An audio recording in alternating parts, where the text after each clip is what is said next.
This is Low Moon Origins, and the story continues.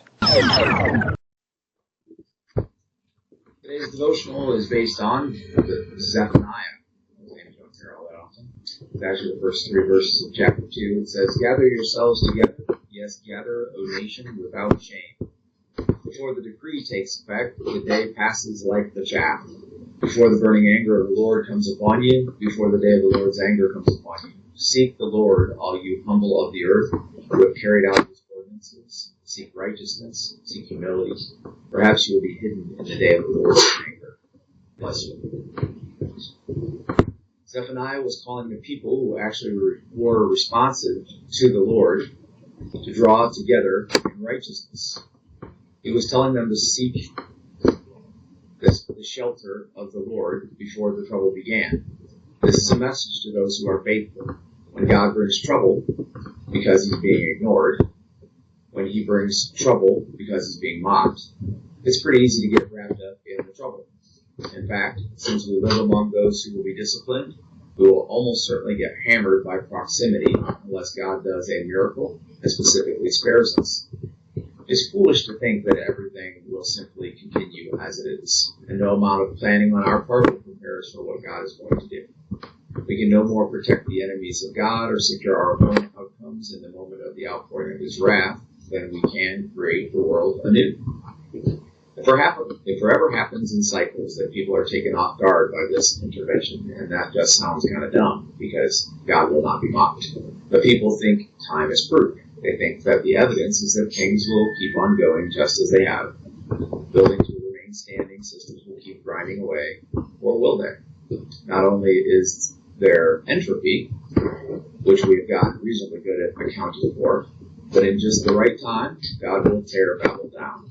God will destroy great armies or overcome whole nations. He will turn the world on its head. It's not a question of if God will respond to our faithfulness, but when. And it is not a question of whether things will change in that instant, but a question of whether the faithful will get swept up in the wave of wrath or spared by his abundant mercy. As always, he is willing, but he's looking for those who are also willing. If the faithful will not seek shelter in him, then there will be no shelter to be had. Moreover, there is something more to be done to entreat God to miraculously provide that shelter when the time comes. The something more includes at least drawing together, entreating God, recognizing his sovereignty, and choosing him for the safety of a worldly effort. Anything less results in getting swept along with others by our general attachments to the worldly, by the confusion that naturally surrounds the differences between needs and desires, and separately, suffering and wrath. Let us listen to Zephaniah again today and seek shelter from the coming wrath in the only place it may be found, in the wood.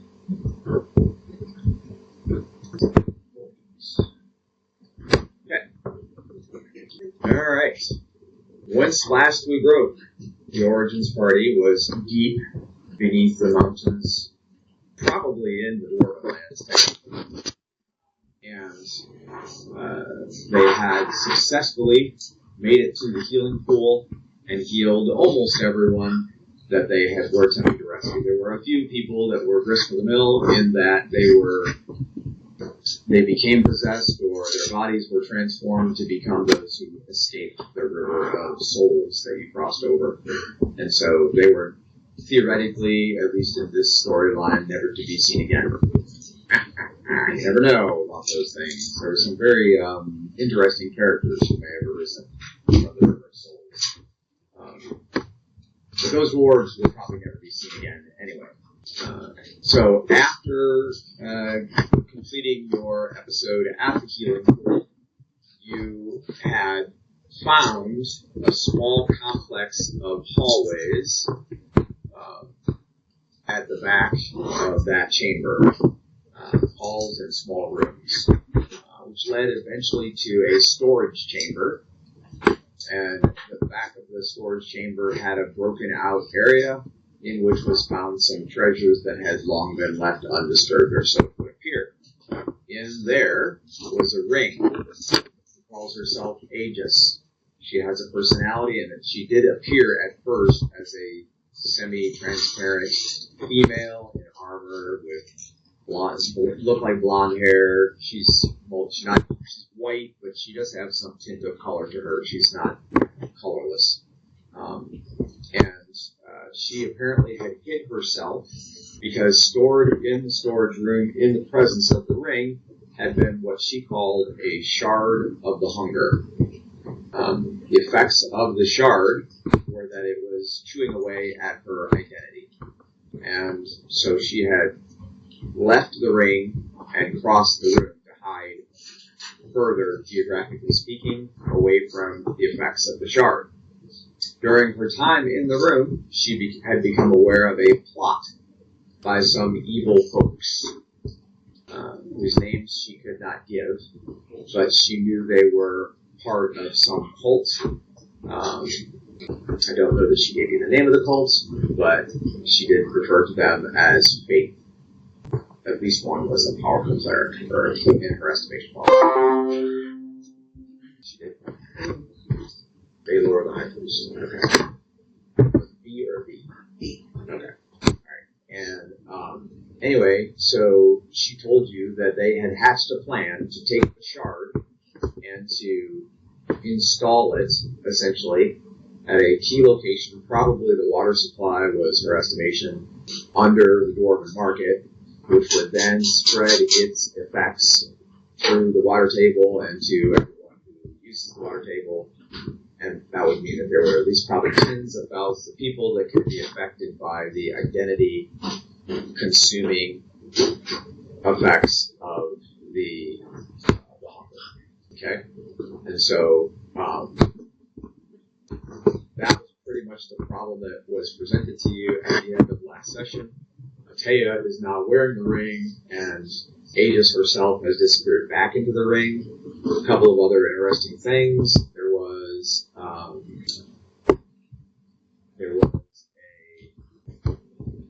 magic user spell scroll, and then knocking door key. Yeah.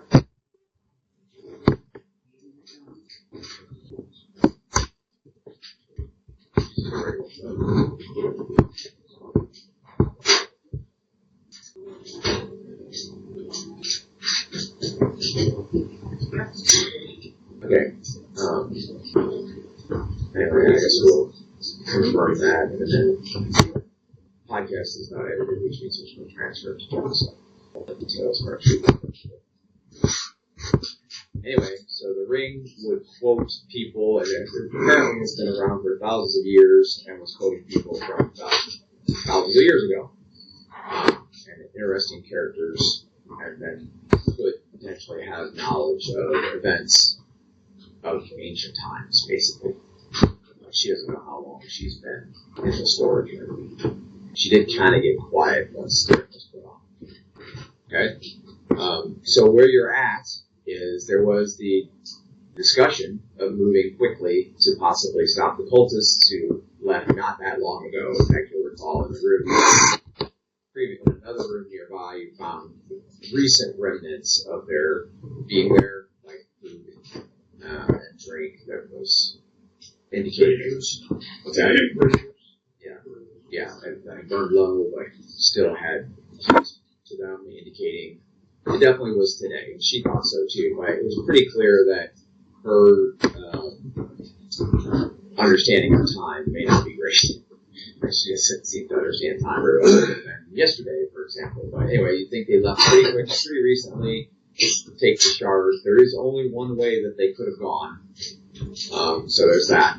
However, what we had not discussed at the end of the last session was you have roughly 24 dwarves who have been healed of their loss of identity. And while they can be somewhat equipped or armed, they have zero idea of how to get back out. They did not have any remembrances of walking the path, that kind of thing. So you point them back out the room past the hundreds of destroyed stone golems that you guys killed, past the Soul River, over the bridge and back into that area. But beyond that, you would be, telling them what to expect. which shouldn't be terribly hard. It was fairly linear. So you just have to accept it. Good. And some of these guys are pretty hardy, but whether or not they are up to the task is debatable. The place still has to it an aura of evil, and you desecrated the altar to an evil god, but it still has to it a considerable feel of danger and darkness. And they don't look comfortable. Even the war warrior types, they look like they're definitely not of their mind.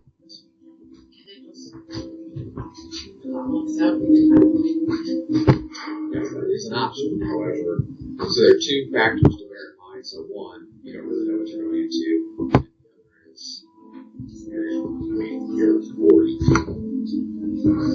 There's no chance of moving quickly or secretly or whatever your plans were. It's going to limit what you can do. So. Also, it's probable if these people are going out for a market, if they have a 6 or 8 hour lead, you might catch them 12 or 15 hours from now, which is going to be like really far from where hours away you came. The Word of Tavern is half a mile away, so a lot of them will be really content.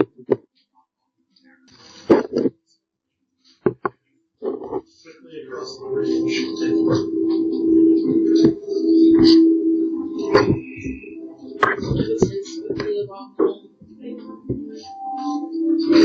Illyria was saying, as much as I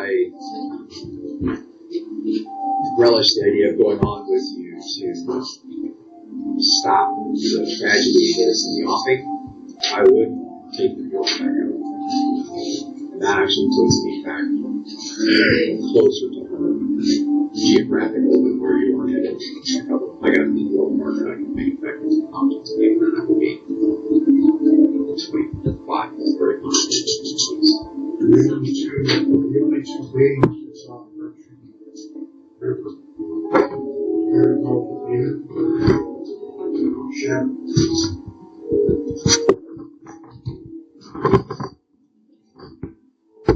Concerned about what elsewhere.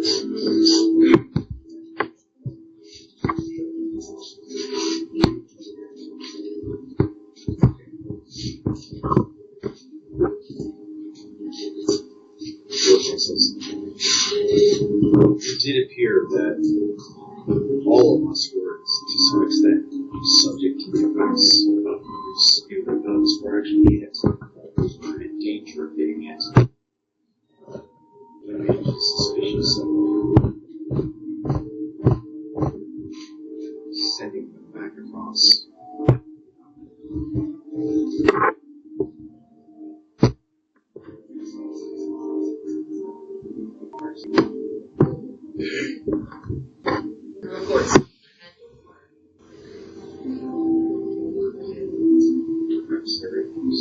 Cultists. I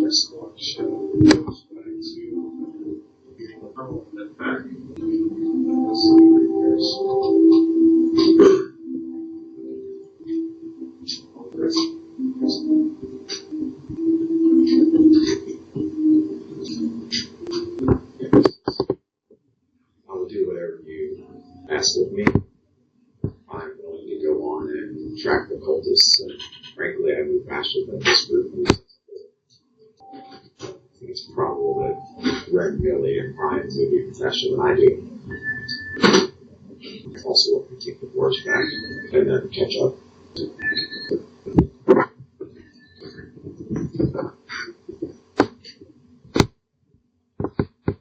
Aaron looks at Rita and says, someone's going to have to make a decision.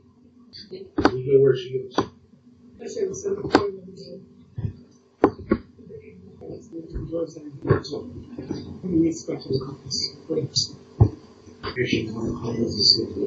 Terrence says, if I may offer, if we take the dwarves out and they go on ahead, the conflict will be over before we catch up. fact, engage. What? Not if they don't engage. They don't engage. The Lord's landscape, the cultist landscape of the world market before anything is done.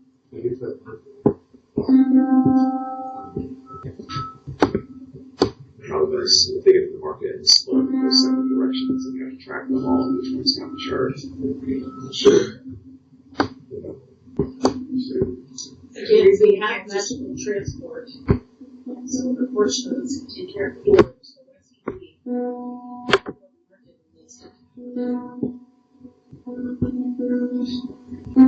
they're setting up the transport anyways. You should have items.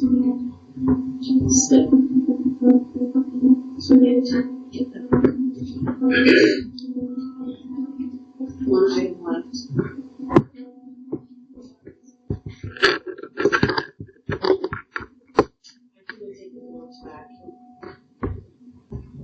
Most everybody's down here are undead or scared things. As we has already said, if you go back to take the doors back, we can give them.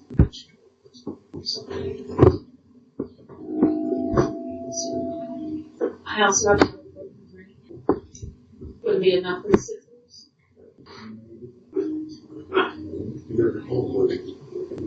I've teleported, but yes, sure enough to take others. No, I actually was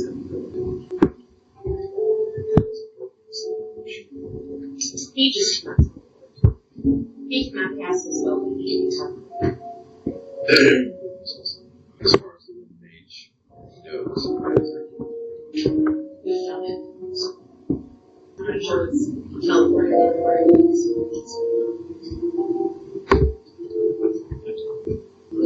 so you went to find that one. I do have to choose something.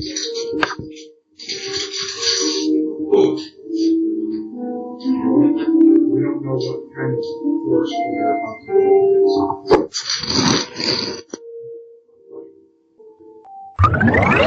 Interested in giving financially to Low Moon and support the campaign? Text LMGIVE, that's LM Give, to 419-419-0095.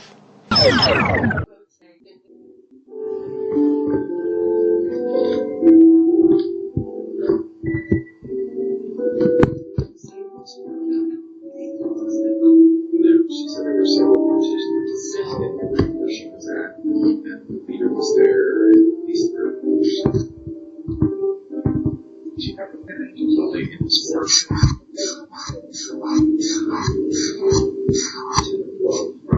I want the Tharizdun with the floors up, like it is later.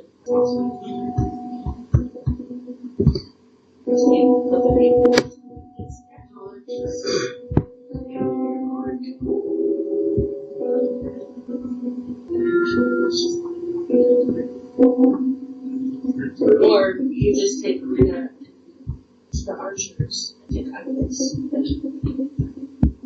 Warlike, Korea.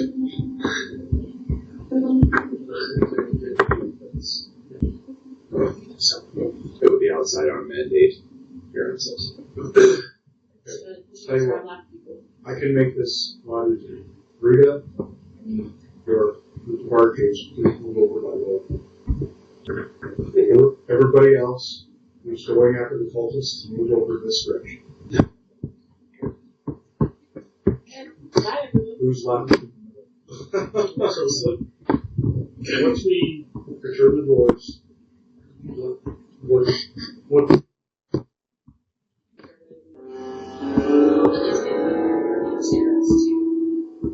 Get an additional force rather. so usually so I can cast item on my book. I can item roll. Cast it up. what's the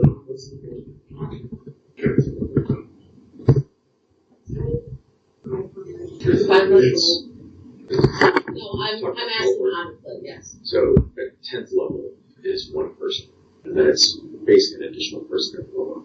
So I'm 15. So, yeah, I don't even need that.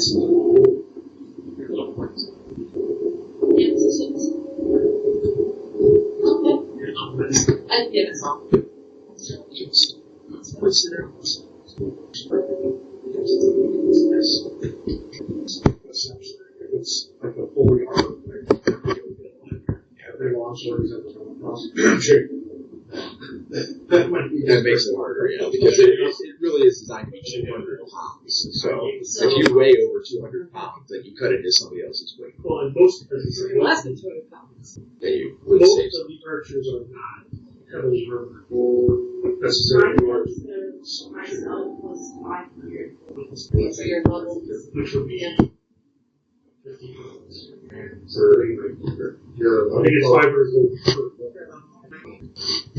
but it's 11 level. well, Yeah. 500 gold per level. So you can do you and another person. You can use one. So, okay, that's what we're doing. Okay, and then our intent is though to teleport out, and then go from there as to what the return is. So that the out of communication with us is our Aegis. We will not be fairly different. So that's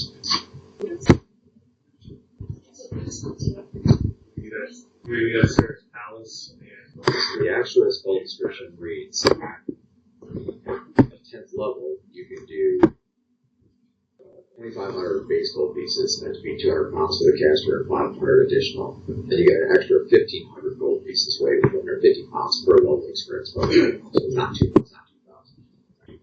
So it's meant to be one additional. I used my son to send Sarah to get the information about the. Right, so you get a little extra. So, like okay. fast. That's what we're doing. We're taking all the dwarves, Okay. getting them out.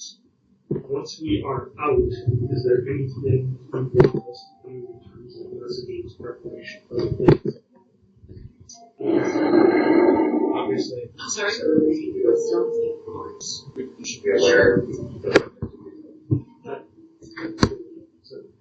The other thing is, Personal.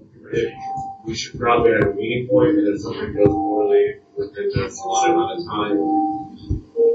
My game plan is to go to Sarah's palace. We need to be back to Sarah's palace. Whoever it is that's going to be That's today. So, Is there's a lot of my plan, once we drop them off, is to go to Sarah's palace. So that we can rally another force, because I think just us if they start getting us one. Correct. Yes, but we need eyes and ears. We don't know precisely where it's here.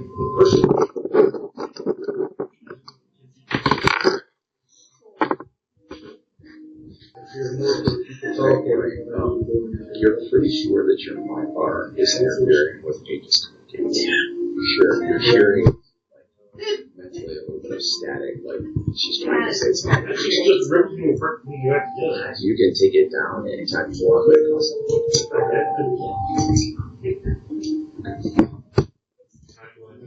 when we get this area, if something happens to you guys, something happens to us, how long do you think is too long? Well, if we haven't left word with Sarah, then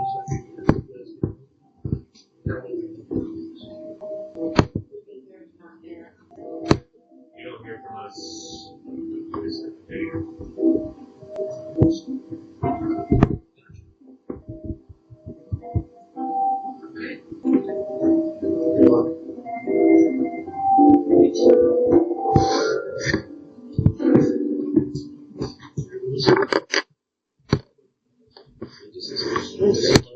I was feeling very alone there. Sorry, I forgot. Forgot what? Six gold? Oh, you were blocking me. I didn't realize. You didn't know that was possible. I dropped you. I was just about to appear upside you down. I was going to Mentally happens. streamline it. before you all leave, you could have gotten some spare arrows. My quiver's ready. I guess it's not bad. Collectively, amongst the archers, they can put something on there. Actually, look there. Arrows in the sword. There was one.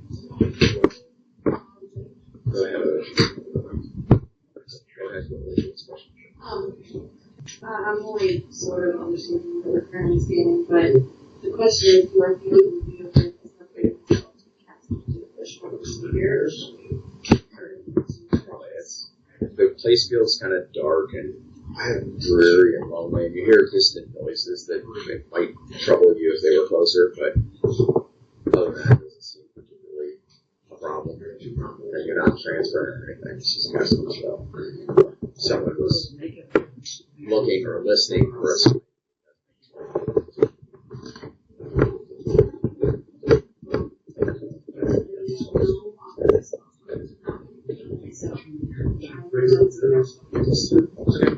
So all of the spells that you cast exactly what they are. That would result in assuming it works. Except for the wish.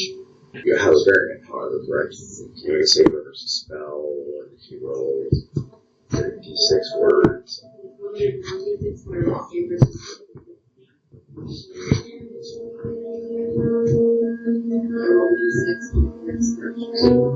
Yeah, because that's the sheet where you keep it in memory.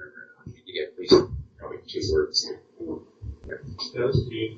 It's pretty hard to get all your spells back with 1 Yeah, I usually word. save my spells for the Yeah, so you can say spells, but it's a little risky. cat.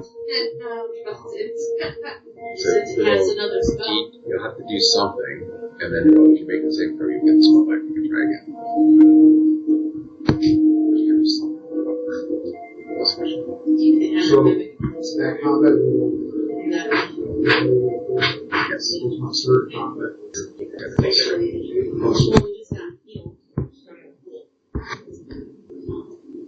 No, she's done skin. Yeah, if you say the name of a spell, and it says on this word, you should probably get that. There's no space. Yes. I'll just done skin. Okay.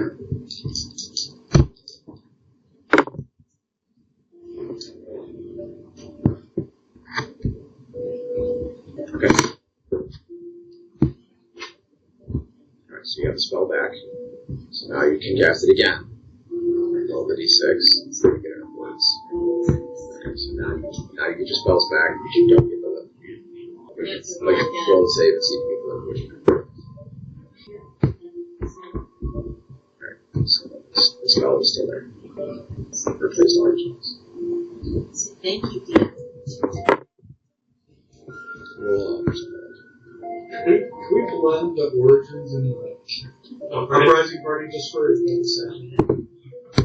Yeah, but that's for free. When she tapped the stone skin on you, you felt an unexpected chill. You had this small stone skin cast on you before, and it didn't feel like that. It felt different.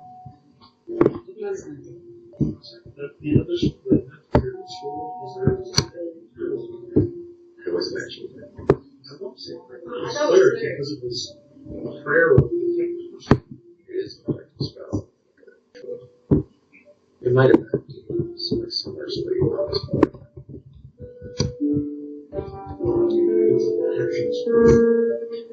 It's not a protection spell, it's an actual spell. Yeah, you need it. It's a type of protection. Is it rose? You guys go together. Further description I may have said better facts. I wrote down scroll and scroll haze. That's what Thorough notes. I don't know if we got much further than As I say, you Definitely said did. I definitely gave somebody the economic reading because I'm description. posting one healing. What is it? Ancient. Like I split what you said. Okay. Anyway.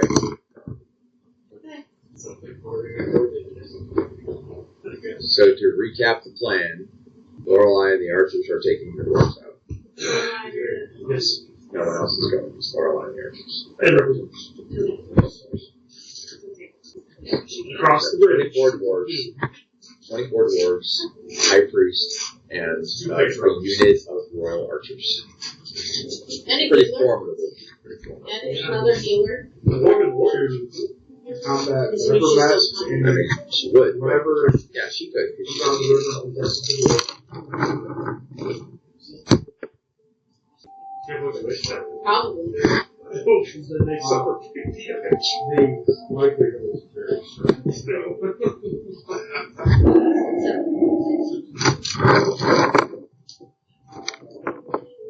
Alright. So, to be clear, you guys were in the back, basically corner, it's a pretty big room, of the worship area. It's the altar, the storage area is off of there. And then there's one exit from there, which is where theoretically they would to go take the shard, and the other way is back out past the hidden pool, past the golem room, this construct room, past the bridge, back out. We get pretty low. Okay. Okay, so I don't see you guys again, but it's going to be a nice year. Remember.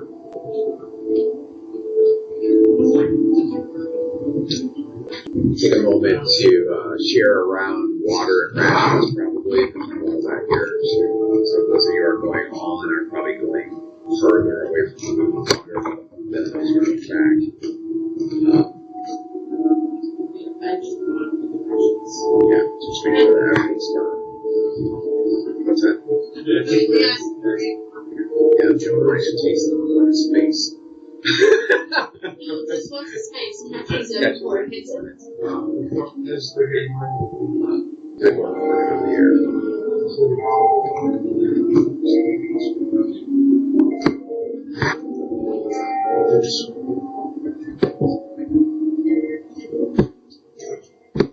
They just wait to get to those experts. Okay.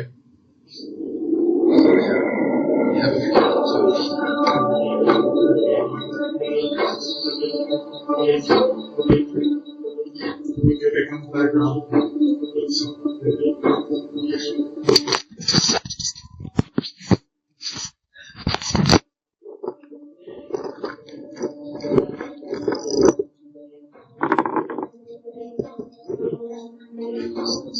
It'd be better than dying.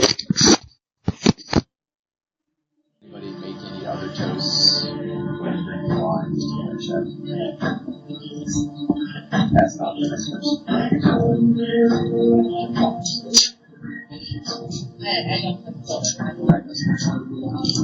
think so. That's important.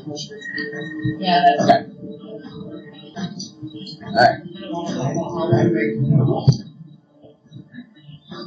So we have separated down into party Alpha and party Bravo.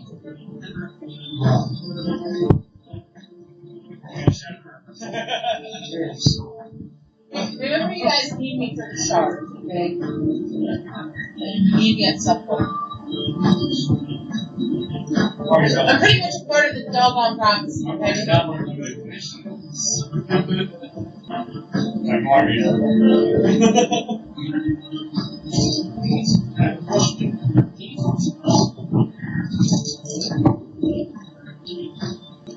want to be part of this. For some reason, I don't come back right away, but I have to plan. Us. You guys probably I don't come back.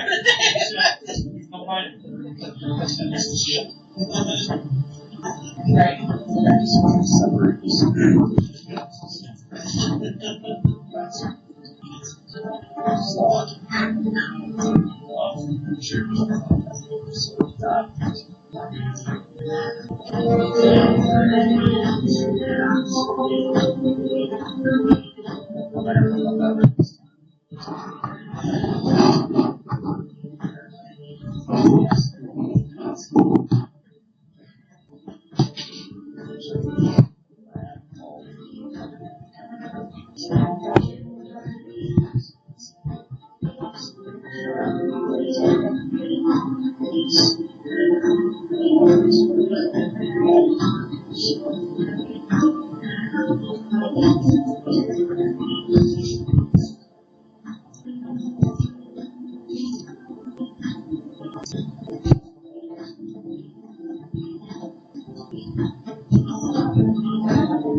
the only one doing data entry in the app, so it's taking a while.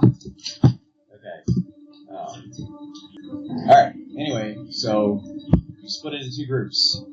Group Bravo, 24 dwarves, Royal Archers, Lorelei, and Illyria head back out through the little complex to the healing room, where the healing monster, the pool guardian monster, watches you intently, but unless you approach the pool, it doesn't interact. Alright. And then you exit that room and back out into the really messy room that has piles of stone monsters.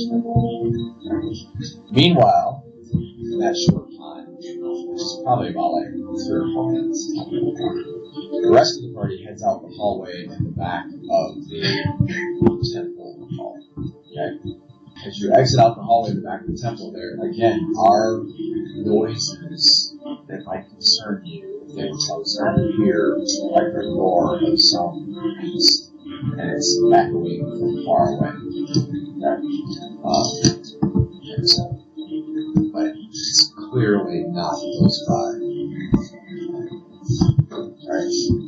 The hallway out the back of the temple area is just one hall. It's about 10 feet wide. It's about 40 feet, and then it turns to the left. At that point, it goes about 100 feet, and it's descending downward pretty steeply, like at about a 45-degree angle. There's rough spots in the floor, so the floor is not real slippery. Okay? We're going to just assume previous margin or something already this second. And after it goes down about the 100 feet or so, it is dumping out into another relatively large room. What's our light source? Just swords and stuff. Using my candlelight and something. Right.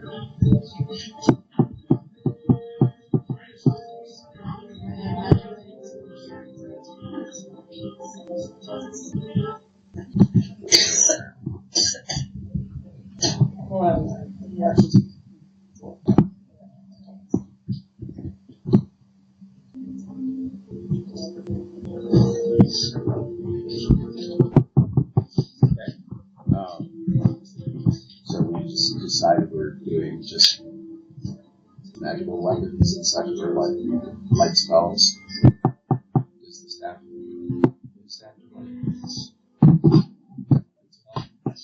so you've got torchlight, essentially, but it doesn't flicker. And then magic weapons. Okay. So that means you can see about 30 feet. It also means that pure-blooded elves pretty much use both at the same time. Look forward, but as long as you're looking away from any source of light, you can look out further into the room.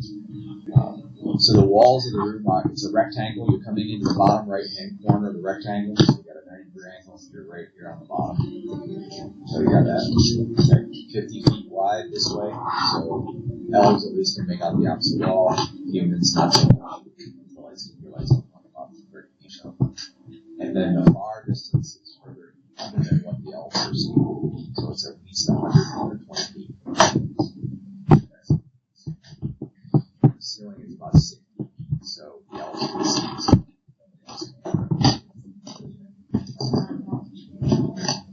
Yeah, because it's not a distance.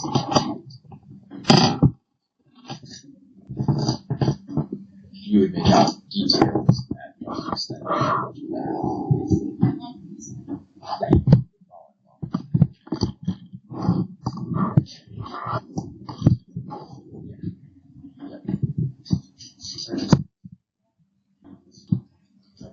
Up the wall to the ceiling, so it's 60 feet high. Alright, so Ren has left the party essentially, as far as everyone else is concerned. I mean, actually, let's just hope that something's not happening like you.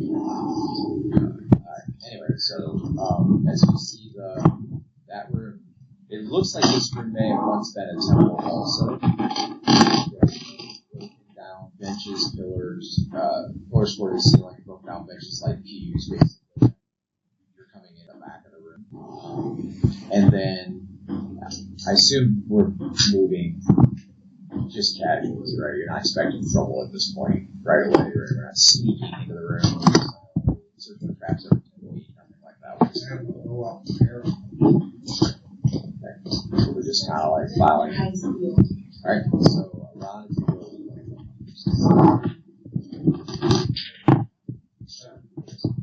if you hear sounds of uneven breathing and maybe a bit of whimpering far ahead in the darkness, maybe 80 to 100 feet away. How far?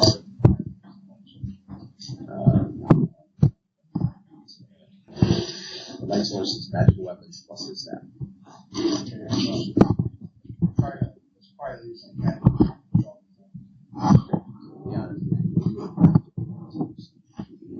Aeronaut with his jogging forward. Aegis then breaks from the group thinking, oh no, something's already happening. She runs out to the left, disappearing in the darkness.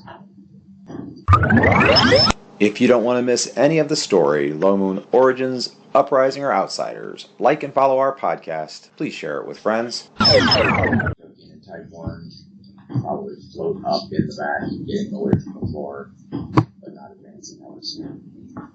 Only like 10, just enough to be in the room.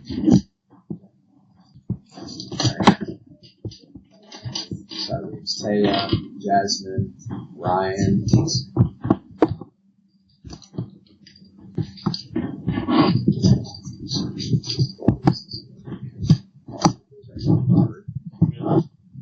Millie.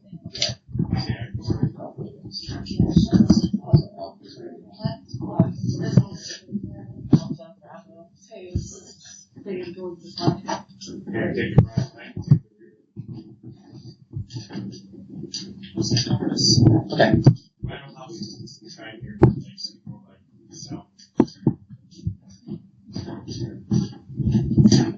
Yeah. If there was anything big moving or some slithering around the floor, whatever you do, wherever it's like there's too much movement for you to catch the whimpering of your unless you were stopping and being Jasmine kind of in the middle.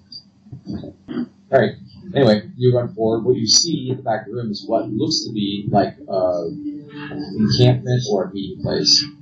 Bedrolls, some furniture like chairs, an unbroken pew, and that kind of thing has been pulled together to cover the back. It's like about a 20 by 30 corner of the room.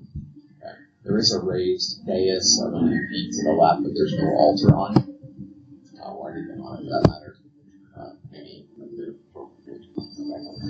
but laying in the corner, so this ring does not have them as the subject, right? It's off to the right, up in the very corner of the room. Is what you would say is like a slave or something that's human, thin, ratty clothing, lots of scars, blisters, bruises, very maltreated, manacled hand and feet, and then there's a rope tied around the person's neck and then attached to a couple of gratements in the wall. And there would be nothing to stop her from untying the rope, except he appears to be pretty much unconscious. He's certainly in and out of consciousness, and not actually breathing unevenly. Male, scraggly hair, probably. It's hard to tell you. He's a little, maybe older than what you think because he's right over his thin form.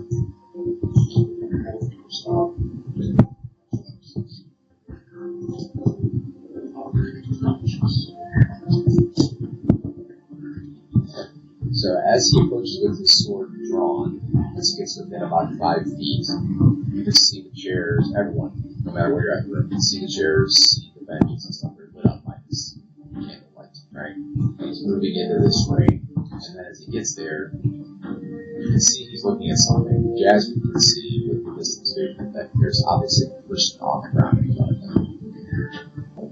Everyone's seeing and looking through darkness, so it's light where you are, light over there. And you also could easily advance with very long.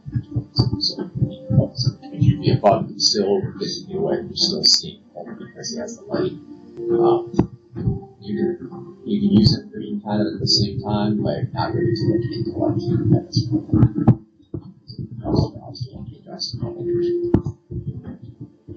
Basically, all you can see on the vision or something like this.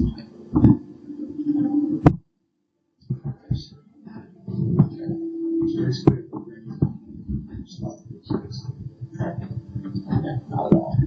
He's not at the center of the ring, and he's to the right. So it's like they were having a meeting and everyone's facing the center, and he was just to the side piece. And then they got up and left. You can track and see like how long ago that kind of thing. Okay. So I assume everyone else is going to board. Now I can see what's going on. See that on the wall. Okay. So it's can't light enough to light up any passageways out. So halfway down that wall, just don't forget, there is an opening as if there was a hallway, not a set of doors, but a hallway that went out to the right, but it is fully caved in. So it's blocked by thousands of pounds of stone. And there's no tapestry or there's no door jamb around it, nothing like that. It's just a stone hallway and caved in. From the look of it, a long time. You're getting tight and floating forward at the back of the group. Aegis enters the light from the left eventually. Ryan, you're staying with the staying behind Taya and Jasmine is the idea. So the only entrance anybody has seen in this room so far, the cave and hallway, is the one back there. That's what we did. Do you have the attention to help him, or are you just assessing?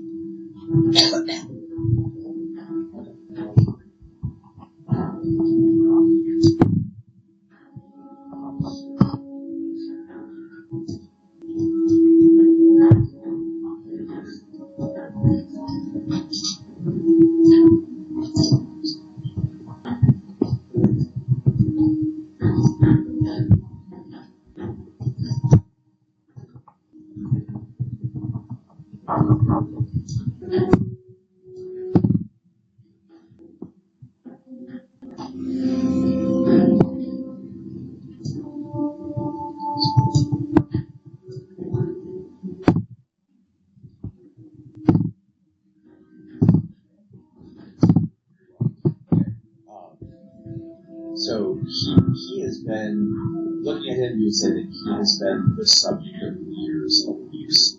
He has probably, just in that short time that you're actually attending his current wounds, you would say that he has around 10 obvious previous broken, now healed bones. He has recent sores that look like burns and small cuts. And you're basically able to just like clean them, bandage, do some, take a little bit to stay there. So heal one, correct? So roll through. Okay. So he is now breathing much more levelly, and he actually he opens his eyes for a second and looks at you somewhat alertly, and then immediately falls asleep for passes out. So you think he's no longer unconscious, but he is passed out.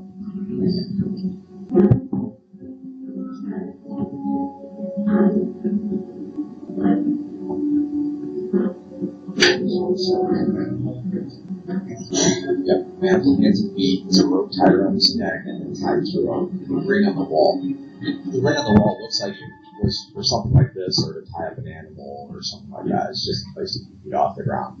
That's what it was probably for, but it's kind of a disgusting usage. I will attempt to change. Okay. So break the chains between. So they'll still have manacles on, but they won't be connected. Alright, that will have been marked with 50% colors. Iphis has now entered. Ren is aware of what's going on right now. So choose. Jasmine and Taya are approaching the edge of his light. The overall effect is that the corners getting quite a bit brighter. They're adding their light as well as the staff. Overall. Yeah, so his hands are having his chain on either side but no longer attached. Okay,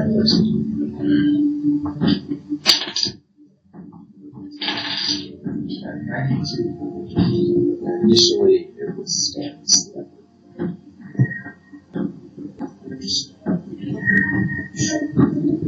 You realize that the man is still sitting.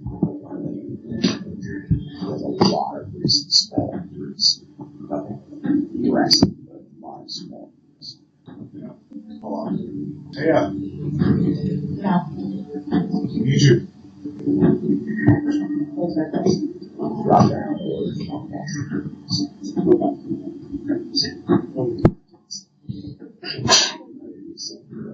People happy down there, just like that. There's like a wall. Just this. 60 feet might be a little bit large, but it's halfway down. Red drops gracefully into your midst as well. Taya is now in the body of the unconscious man.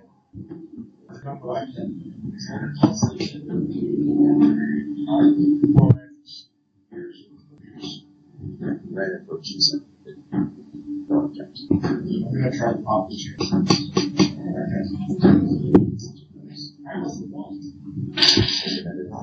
This is 3 and 3.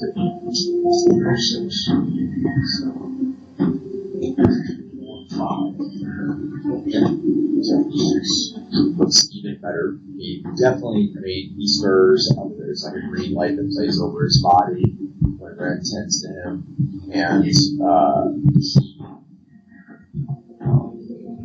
definitely is more comfortable now. A lot of the little sores actually close up.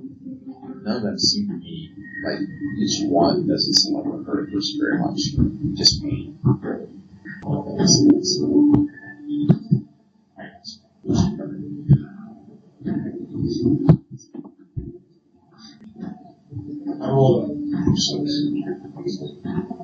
Okay, so yes. Separating his feet now as well.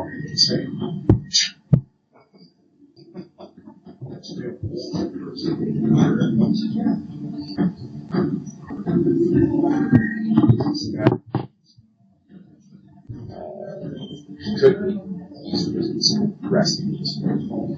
So his eyes are closed or maybe just cracked open. Tired.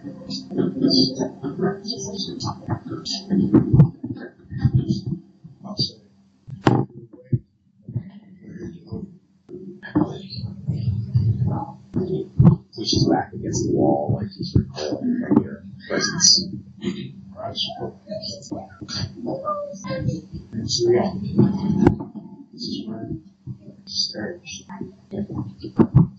Meanwhile, the Bravo party crosses.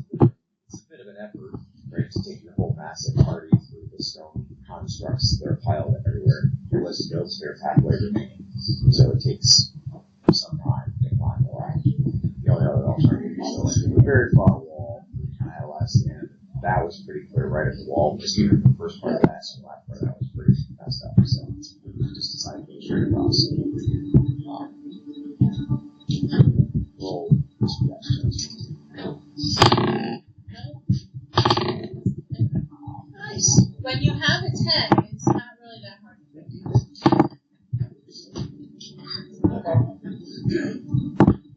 Take a point of routine. Basically, it's right points, and you're pretty tested. I'm pretty strong too. I'm stronger than you.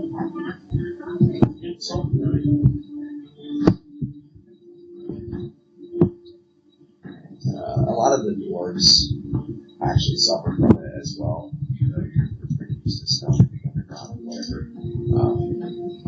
Some of them, like half of them, seem to be combatants. Pretty much as servants or something like that. Because they're probably acolytes. So afterwards, you can stop and check and see if anyone has suffered. If there are two guys that are like holding on to the top of Alright. So it takes a couple minutes. As your time is very, very easy. Other help.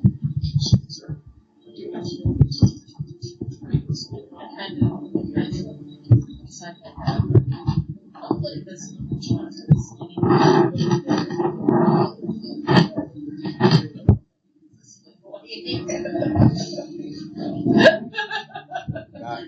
I see the plan now. I'm being good, okay? Okay. Decidedly good. Alright. Stay tuned for more Lomunian adventures.